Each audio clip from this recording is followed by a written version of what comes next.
أعوذ بالله من الشيطان الرجيم بسم الله الرحمن الرحيم يا أيها الذين آمنوا كتب عليكم الصيام كما كتب على الذين من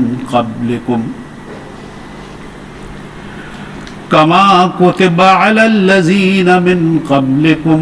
لعلكم تتقون صدق اللہ العظیم. الحمدللہ ثم الحمدللہ کہ ہم اسلامی سن کے مقدس ترین مہینے رمضان المبارک سے گزر رہے ہیں.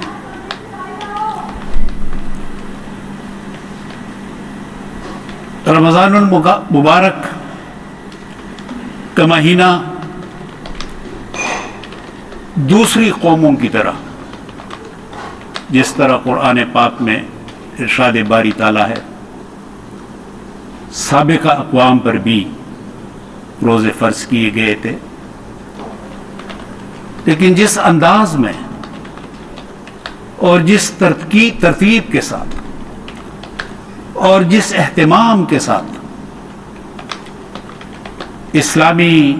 ورثے میں رمضان شریف کی ترتیب ہمیں ملی، وہ ترتیب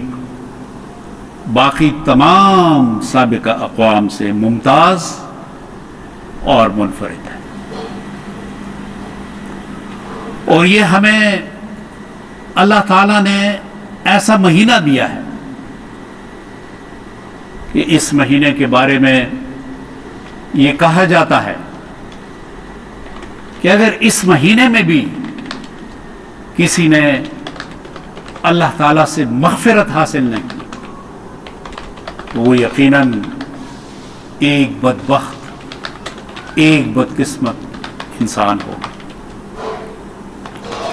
اس کی وجہ یہ ہے کہ اس مہینے میں عبادات کو اور عبادات کا ماحول جس طریقے سے ہمیں اللہ تعالیٰ نے بتایا، جس طریقے سے احادیث نبویہ میں آیا اور جس طریقے سے رسول اکرم صلی اللہ علیہ وسلم نے اور صحابہ کرام نے اس پر عمل کر کے دکھایا، تو وہ ہمارے لیے ایک نمونہ اور ایک مثالی رمضان شریف کا مقدس مہینہ بنا. یہ مہینہ جہاں ہمیں سہولت دیتا ہے، ہمیں موقع دیتا ہے کہ ہم اللہ تعالیٰ کے ساتھ اپنے تعلق کو مضبوط بنائیں، وہاں پہ عبادات کے ذریعے، وہاں پہ یہ مہینہ احادیث نبویہ اور تعامل رسول صلی اللہ علیہ وسلم کی روشنی میں ہمیں جس چیز کی ہدایت دیتا ہے وہ ہے کہ اللہ تعالیٰ کی مخلوق کے ساتھ ہم کیسے اپنے تعلق کو مضبوط بنائیں. اور اللہ تعالیٰ کی مخلوق کے ساتھ جب آپ کا تعلق مضبوط ہو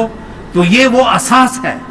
کہ پھر اس سب سے زیادہ خوشی اللہ تعالیٰ کو اس سے ہوتی ہے. چنانچہ جب ہم اس مہینے میں عبادات کی اور اعمال کی ترتیب دیکھیں تو یہ دراصل ایک تربیت کا مہینہ بن جاتا ہے. اور یہ تربیت جو ہوتی ہے وہ محدود نہیں ہوتی صرف ایک مہینے کے لیے، بلکہ یہ تربیت مکمل سال کے لیے ہو جاتی ہے. اور پھر ہر مسلمان سے یہ توقع کی جاتی ہے کہ اس مہینے کے اندر جو ٹریننگ اور جو تربیت حاصل کی گئی ہے اسی کے مطابق اپنے رویے، اپنے اعمال، اپنا طرز عمل انسان کے ساتھ، مخلوقات کے ساتھ اس کو برقرار رکھا جائے اور پورا سال اسی طریقے سے گزارا جائے. یہ مہینہ جو ہے جہاں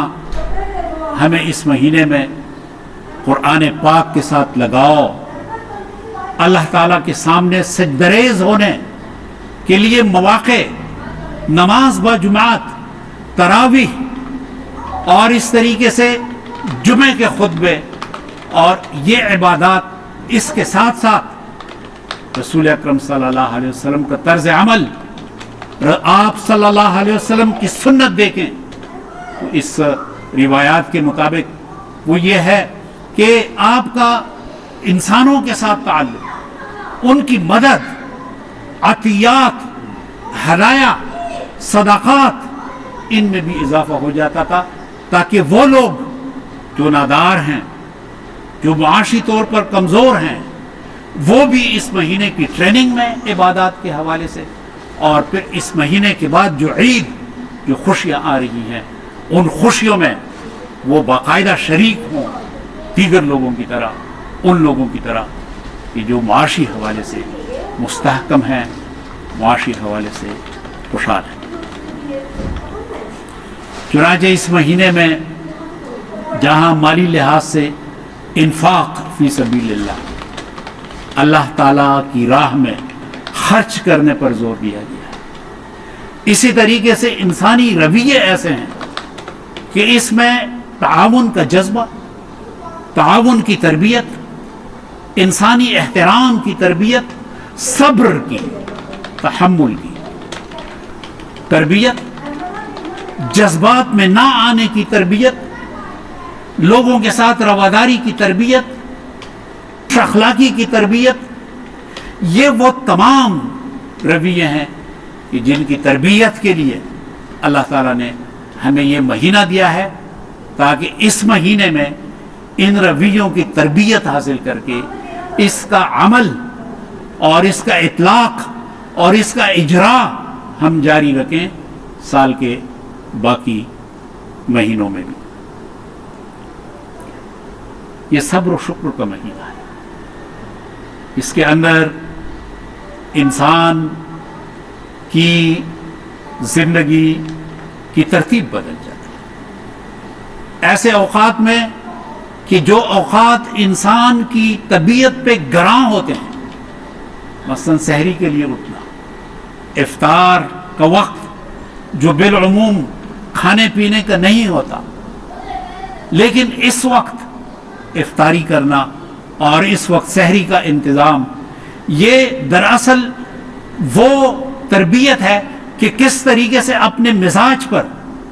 کس طریقے سے اپنے میلان پر جبر کر کے اور پھر اپنے آپ کو تابع بنا لیں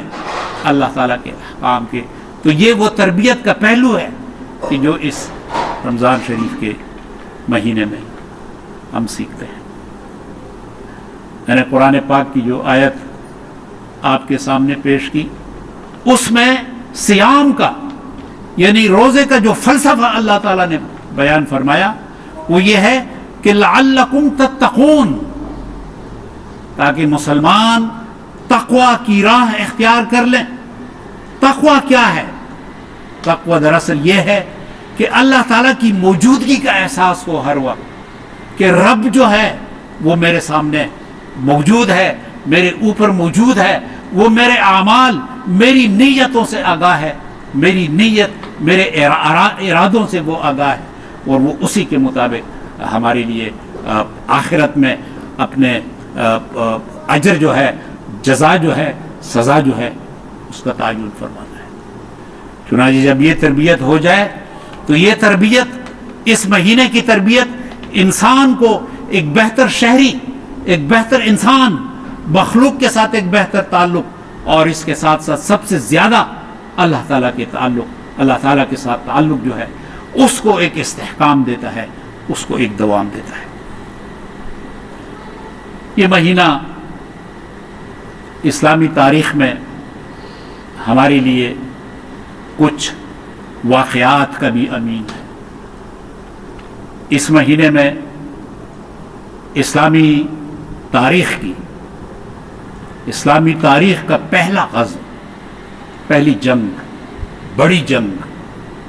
غزوہ بدر، فیصلہ کن جنگ واقع ہوئی، کہ جو جنگ اسلامی احکام کی، اسلامی روایت کی، اسلامی ریاست کی بنیاد اور اساس کے طور پر ایک معرکہ تھا، اور اس وجہ سے اس کو الفرقان کہا گیا کہ یہ حق و باطل کی تمیز کا ایک معرکہ تھا جو اس مہینے میں وقوع ہوا۔ اور آپ دیکھیں کہ گرمی کے دنوں میں صحابہ کرام نے جو قربانیاں دی، وہ قربانیاں دراصل ہمارے لیے ایک سبق ہے کہ جب ہم ان کا طرز عمل اپنے سامنے رکھیں گے تو پھر وہی طرز عمل ہمارے لیے مشعل راہ ہوگا، اور تربیت کا جو اشارہ میں نے آپ کے سامنے پیش کیا، اس کا عمل اور اس کا انتباہ جو ہے